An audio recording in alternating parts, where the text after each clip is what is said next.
Hello friends, நம்ம அஜித் சாரோட படத்தில் ஒரு டயலாக் வரும், ஒரு ஃபேமஸ் டயலாக். இந்த உலகமே உன்னை எதிர்த்தாலும் நீ தோத்துட்டேன்னு சொன்னாலும் நெவர் எவர் கிவ் அப் அப்படின்னு சொல்லி ஒரு டயலாக்.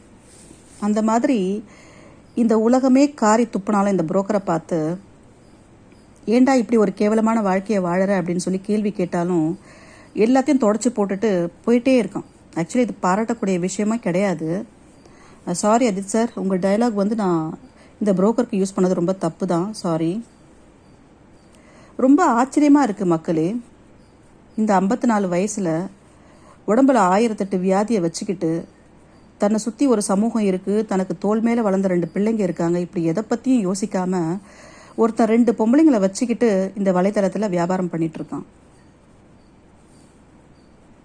இது கண்டென்ட்டு, ட்ராமா, ஃபன்னு அப்படின்னு சொல்லி சிலர் கடந்து போனாலும் நம்மளால் அப்படி கடந்து போகவே முடியல. ஏன் தெரியுமா? இப்போ ரீசெண்டாக ஒரு காம்படிஷன் வச்சுருக்காரு. இது புதுசு கிடையாது, ஆல்ரெடி வச்சுருக்காரு.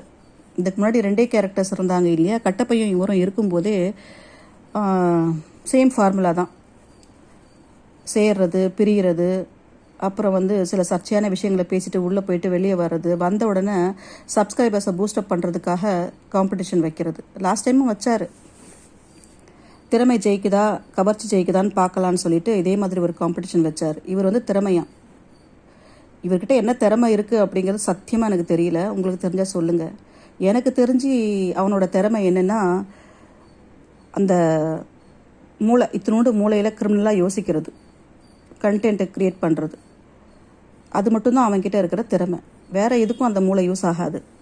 அதே மாதிரி கட்டப்பைக்கிட்ட என்ன கவர்ச்சி இருக்கணும்னு தெரியல. இதை வச்சு ஒரு காம்படிஷன் வச்சு கட்டப்பையை ஜெயிக்க வச்சார் லாஸ்ட் டைம். சேம் ஃபார்முலா இப்போ போட்டிருக்காரு, யூஸ் பண்ணிகிட்ருக்காரு. ஆனால் என்ன வேணால் பண்ணிட்டு போட்டோம், அவருக்கு அதுக்கு ஒரு காரணம் ஒன்று சொன்னார் பாருங்கள். இதில் யார் ஜெயிக்கிறாங்களோ அவங்க கூட தான் நான் வாழ போகிறேன் அப்படின்னு சொல்லிட்டு. புரோக்கர், உன்னோட ரோல் என்ன?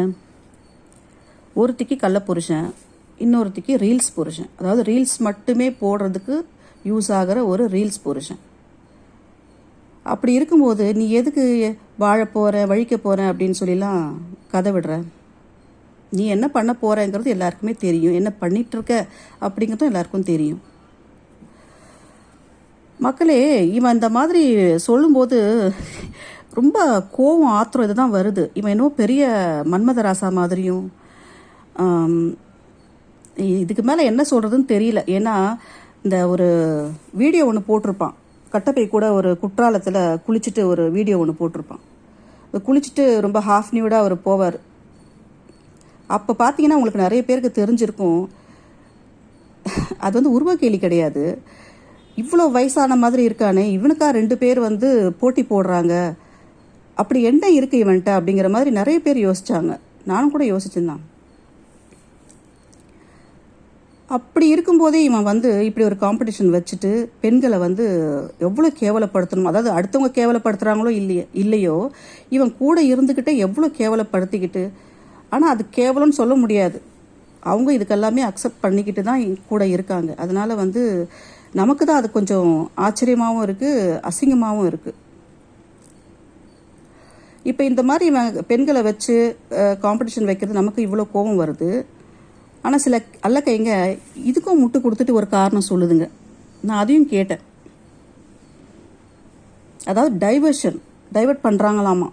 அந்த விஷயத்தை பற்றி நம்ம பேசக்கூடாது அப்படிங்கிறதுக்காக அதை பற்றி வேற ஒருத்தர் சொன்ன கருத்தை வச்சுட்டு ஒரு கதை ஓட்டிகிட்டு இருக்காங்க.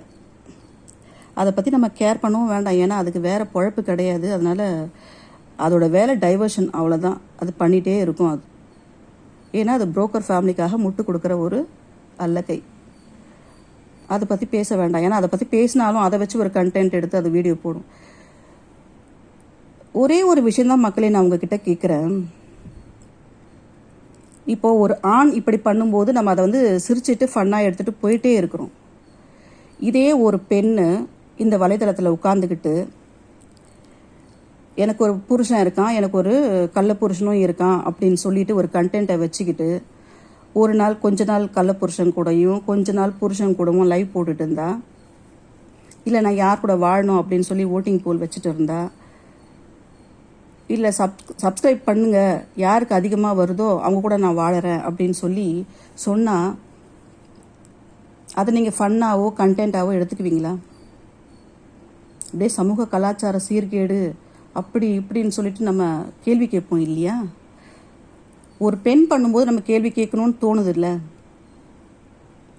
ஆனால் ஒரு ஆண் இவ்வளோ தைரியமாக உட்காந்துக்கிட்டு 2 பொண்ணுங்களை வச்சுக்கிட்டு நான் யார் கூட வாழணும் அப்படின்னு சொல்லி கேட்குறான். அதுவும் இந்த வயசான காலத்தில் எதை பற்றியும் கவலைப்படலை, பிள்ளைங்களை பற்றி கவலைப்படலை, சுற்றி இருக்கிறவங்கள பற்றி கவலைப்படலை, இவ்வளோ தைரியமாக பண்ணிகிட்ருக்கான். இந்த காரியத்தை ஒரு பொண்ணு பண்ணால் எல்லாரும் சும்மா இருப்பீங்களா? இதே இந்த புரோக்கர் ஃபேமிலிக்கு முட்டு கொடுக்குற அந்த அல்லக்கைங்களை பார்த்தும் கேட்குறேன், நீங்களும் பெண் தானே? இந்த மாதிரி ஒரு பெண்ணு உட்கார்ந்துக்கிட்டு வலைத்தளத்தில் இந்த கள்ள புருஷன் ட்ராமாலாம் போட்டுக்கிட்டு இருந்தால் அதை கேள்வி கேட்பீங்க இல்லை? ஆனால் இந்த ஒரு தைரியமாக ஒரு ஆண் இப்படி பண்ணும்போது எல்லாரும் வாயை மூடிக்கிட்டு இல்லை கேள்வி கேட்குறவங்கள வந்து நீங்கள் திருப்பிக்கு ஒரு கேள்வி கேட்டுட்டு எதுக்கு மக்களை டைவர்ட் பண்ணிகிட்டே இருக்கீங்க? ரொம்ப கவலையாக இருக்குது மக்களே. இப்படி ஒருத்தன் இவ்வளோ தைரியமாக வந்து ஒரு வலைத்தளத்தில் பெண்களை வந்து ஒரு வியாபார பொருளாக வச்சுக்கிட்டு கண்டென்ட்டுங்கிற பேரில் என்னென்னவோ கூத்தடிச்சிட்டு இருக்கான். இதுக்கு மேலே என்ன பண்ணணும்னு எங்களுக்கும் தெரியல. ஏன்னா வாய்ஸ் அவுட் மட்டும்தான் பண்ண முடியுது. அதனால் இதுக்கு மேலே அடுத்ததாக என்ன பண்ணணும் அப்படிங்கிறத மக்கள் தான் முடிவு பண்ணணும்.